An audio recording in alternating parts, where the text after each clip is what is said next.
Let's first just tell us about yourself, Mm-hmm. what you do, and why you decided to run. Yeah, well, I'm Joshua Frederick. I served in the Army for a couple of years at the beginning of the kind of the COVID pandemic. This was in early 2020. Joined there, did a couple of years, pretty much throughout the pandemic. Our training was limited, and a lot of regulations came out. So I'm a devout Christian.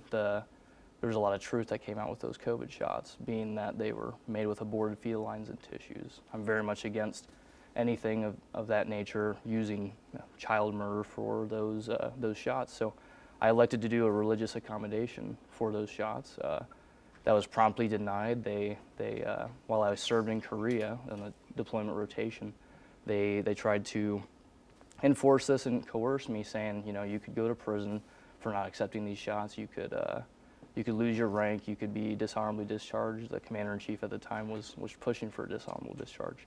So I stood my ground. I said, no, I'm not gonna do this. And I was part of the 8,400 who were discharged solely for refusing the COVID shot. I fought for my religious freedoms there. I fought for other soldiers in the time for those same freedoms and the First Amendment right to refuse something that defied our religious beliefs. And our First Amendment was circumvented. So I kind of got a knack for fighting for our freedoms, even though I would say it was a loss being kicked out of the service. I love my country. I wanted to serve. They cut it short. So I'm looking for new ways to serve my state specifically. What do you say? Because I know a lot of medical professionals have said, this may have been technology that was created with an aborted fetus, but these particular vaccines in no way came from that strain. Oh, they 100% did. I mean, the Moderna, the Pfizer, the Johnson & Johnson, they all were part of that same, I think, 1970s, 60s aborted fetal line strain, and yeah, it's unacceptable. There's other ways to protect ourselves from diseases. It doesn't have to be with aborted fetal lines or tissues. So, yep, just flat out said no. Yeah. So what are you up to now? Well, I'm an architectural designer for Master Builder Associates. Me and my dad, we work together. I'm a contract manager and general manager, so we build houses, hospitals, churches, pretty much all around Nebraska. It's a lot of fun, a lot of creativity, and getting to interact with every side of business with design and construction.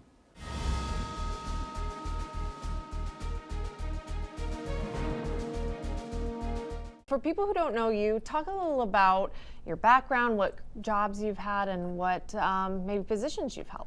Sure, I've had a lot of experience in the Hastings community in particular, where I served as city council president and been very involved in a great number of community activities. So I've been board chair of the Chamber of Commerce, been involved in a lot of initiatives and boards and commissions there.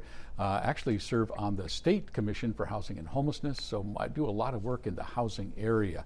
And so that's what I currently do. Actually, I'll be later this afternoon working with people all over America, helping them to be compliant with HUD and all of the rules that go there. So work a lot in the housing industry. I've served as also the senior living administrator for Good Samaritan Village. That's where I've been with you before, talking about issues with them. So I've done a lot of work with seniors and in trying to help and make sure that they advocate for them. So why try to be a state senator?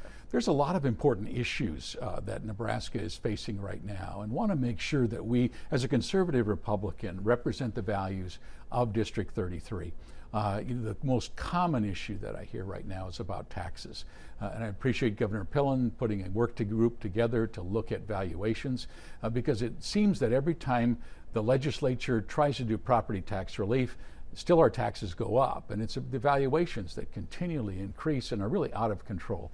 So we have to look for ways in Lincoln to address the tax issue. How can we at the state level better support the initiatives of our county government, our school boards, those sort of things, so that we can get the valuations in check and get people's property taxes down.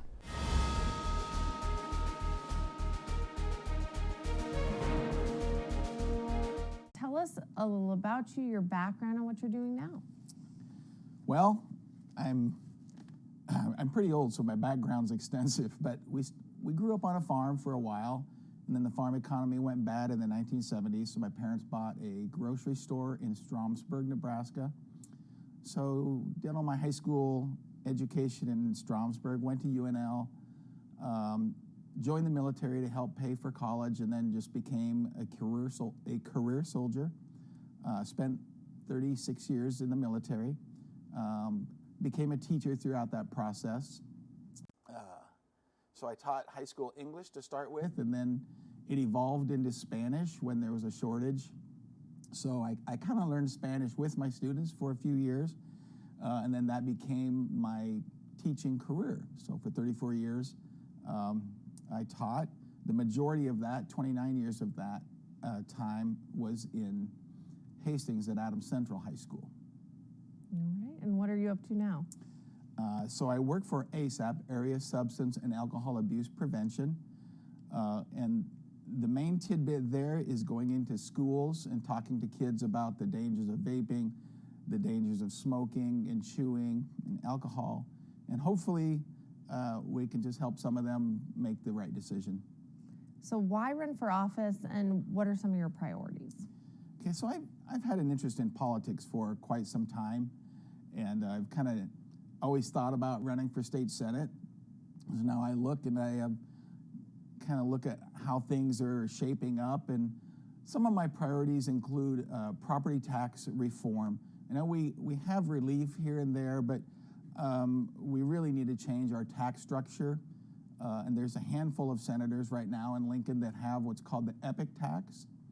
It's elimination property, income, inheritance, and corporate taxes.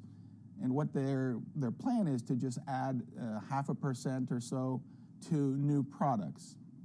And so what that does is that helps everyone else not have to pay repeatedly on their property taxes or what have you. And only when people buy new products, say like I buy a new car, then there would be a 0.5% increase on the purchase. And that would certainly help us throughout the state.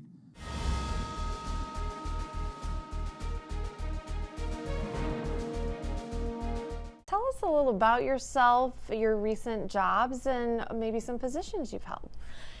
Yeah, my name's Michelle Smith, like you said, and I'm the owner of Sunrise Inspirations PC. I'm a mental health therapist. I have 2 master's degrees, one in counseling and one in clinical psychology. So I've owned my practice. It is 9 years this month. I serve on the mental health board pretty much the entire time that I've been in private practice. I've served on the mental health board. And then I'm also contracted with Maryland Living Center in Hastings, so that's a program for homeless youth. So I meet with all the youth who come into the building and just kind of give the staff recommendations on how to best meet their needs when they come into the program. So why try to be a state senator now? Well, as we all know, mental health needs have skyrocketed since the 2020 pandemic. There are over 1 million Nebraskans who do not have enough mental health providers in their area. At my practice alone, I went from not having a wait list prior to the pandemic to now I'm at times 10 months out. And that told me and motivated me, it's time to address people's needs at the state level. That sounds like it'll be a priority for you. Most definitely. Yeah, mental health needs is my top priority.